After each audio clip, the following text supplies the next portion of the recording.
Hey, it's Transparency Tuesday.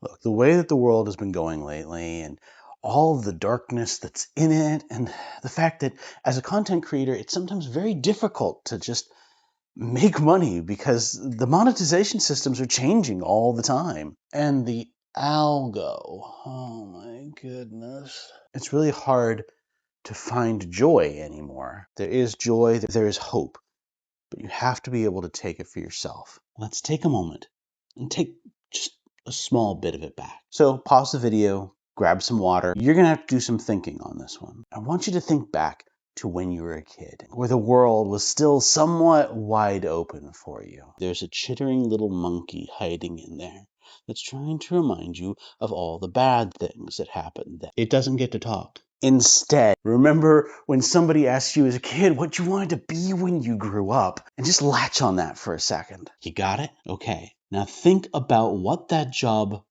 does. The actions you have to take to be that job. And then ask yourself, what do those actions make me feel? What do they say about me? Okay, you've got all that? I need you to take 20 minutes and engage with those actions. Planning, training, doing. And in the event that you can't actually do that thing because what you were looking for was completely unrealistic, figure out something else that makes you feel the same way. You can't get any closer to the cry of a soul than the dreams and hopes of a child. And that's where your joy is going to derive from.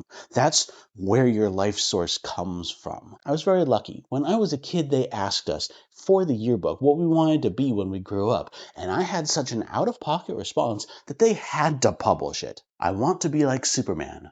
Fly around and save somebody. Yeah, that's totally unrealistic. I can't fly. But as an adult, I look at that and I say, wow, man, I do wish I could fly.